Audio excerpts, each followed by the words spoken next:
Hello friends, టేస్టీగా chana masala curry చేసుకుందాం. ఇది చపాతీలకు కానీ పుల్కాలకు కానీ చాలా బాగుంటది. ముందుగా నైట్ అంతా సోక్ చేసి పెట్టుకున్న చనాని కుక్కర్ లో వేసుకోవాలి. ఇప్పుడు వాటర్ పోసుకొని విజిల్ పెట్టుకోవాలి. 4-5 విజిల్ వచ్చేంత వరకు ఉడికించుకోవాలి. పాన్ లో ఆయిల్ వేసుకుందాం. ఇప్పుడు బ్లాక్ పెప్పర్, సినమెన్, యాలకులు, లవంగాలు, ఆనియన్స్, టమోటా, గార్లిక్, జింజర్ వేసి ఫ్రై చేసుకోవాలి.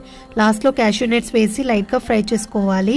ఇప్పుడు మిక్సీ జార్ లోకి ట్రాన్స్ఫర్ చేసుకొని గ్రైండ్ చేసుకుందాం. చూసారు కదా, ఈ విధంగా గ్రైండ్ చేసుకోవాలి. కడాయిలో ఆయిల్ వేసుకుందాం. తర్వాత jeera, biryani leaves, green chillies, onions, curry leaves వేసి ఫ్రై చేసుకోవాలి.